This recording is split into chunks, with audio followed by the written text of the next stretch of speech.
اکثر ایسا ہوتا ہے نا کہ زندگی میں مشکلیں اتنی بڑھ جاتی ہیں کہ بوجھ اٹھانا مشکل ہو جاتا ہے۔ ایسے میں ہر کوئی ایک سہارا ڈھونڈتا ہے۔ تو آج ہم ایک ایسے ہی روحانی حل پر بات کریں گے، ایک ایسا نظریہ جو ان چیلنجز سے نمٹنے کا ایک خاص راستہ بتاتا ہے، اور یہ سب کچھ ایک بہت مقبول بیان پر مبنی ہے۔ یہ ایک ایسا سوال ہے جو شاید ہر کسی کے ذہن میں کبھی نہ کبھی ضرور آتا ہے۔ کیا واقعی کوئی ایک ایسا حل ہے جو ہماری مالی پریشانیوں سے لے کر ذہنی سکون تک ہر مسئلے کا احاطہ کر سکے؟ اسی سوال کے جواب میں مقرر عبدالحبیب اتاری کا ایک بیان کافی مقبول ہوا۔ آج ہم بالکل غیر جانبداری سے ان کے پیش کیے گئے روحانی حل کو دیکھیں گے اور یہ سمجھنے کی کوشش کریں گے کہ وہ کن بنیادوں پر یہ بات کہہ رہے ہیں۔ چلیں سب سے پہلے ان مسائل کو دیکھتے ہیں جن کا ہم سب کو اپنی زندگی میں سامنا کرنا پڑتا ہے۔ یہی وہ چیلنجز ہیں جن کے حل کے لیے مقرر اپنا روحانی نسخہ پیش کرتے ہیں۔ تو یہ مسائل ہیں کون سے؟ دراصل یہ وہی چیزیں ہیں جن سے ہم سب گزرتے ہیں، جیسے مالی پریشانیاں اور قرض کا بوجھ، یا پھر کوئی ایسی بیماری جو جان ہی نہ چھوڑ رہی ہو، ذہنی ٹینشن اور بے چینی، رسوائی کا ڈر، اور یہ خواہش کہ معاشرے میں عزت ہو، ایک اچھی زندگی ملے۔ یہ وہ عام پریشانیاں ہیں جن کا حل اس بیان میں بتایا گیا ہے۔ اچھا، تو ان سارے مسائل کے تالے کھولنے کے لیے ماخذ ہمیں ایک روحانی کنجی کے بارے میں بتاتا ہے، اور یہی وہ مرکزی نقطہ ہے جس کے ارد گرد یہ ساری بات گھومتی ہے۔ یہ روحانی کنجی ہے درود پاک۔ آسان لفظوں میں کہیں تو یہ پیغمبر اسلام پر سلام اور رحمت بھیجنے کا ایک عمل ہے، اور بیان کے مطابق یہی وہ عمل ہے جو تمام مشکلات کا ایک حتمی حل ہو سکتا ہے۔ مقرر اس عمل کی طاقت کو کچھ اس طرح بیان کرتے ہیں۔ ان کے مطابق یہ صرف ایک دعا نہیں ہے، بلکہ ایک ایسی طاقت ہے جو زندگی کے بوجھ کو ہٹا کر سکون دیتی ہے۔ تو آئیے اب دیکھتے ہیں کہ اس عمل سے جڑے فوائد کی فہرست کتنی لمبی ہے۔ مقرر کے مطابق یہ انعامات زندگی کے تقریباً ہر پہلو کو کور کرتے ہیں۔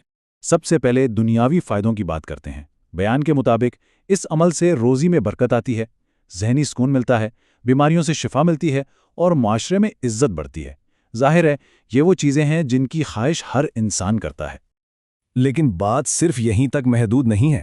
سب سے دلچسپ بات یہ ہے کہ یہ فائدے زندگی کے سب سے اہم روحانی لمحوں تک جاتے ہیں، جیسے کہ ایک اچھی اور پرسکون موت کے وقت پیغمبر اسلام کے دیدار کی امید اور مقدس شہر مدینہ کی زیارت کی خواہش، اور یہ وعدے آخرت کے سفر پر بھی ساتھ چلتے ہیں۔ بیان کے مطابق ان انعامات میں قیامت کے دن پیغمبر کی سنگت، حوض کوثر سے سیراب ہونا، اور آخر میں ان کے ساتھ جنت میں داخل ہونا بھی شامل ہے۔ تو ان تمام دنیاوی اور آخرت کے انعامات کو ایک جگہ جمع کر کے مقرر ایک سوال کرتے ہیں: اگر کسی کو یہ سب کچھ مل جائے تو اسے بھلا اور کیا چاہیے ہوگا؟ یہ سوال ان انعامات کی اہمیت پر زور دیتا ہے۔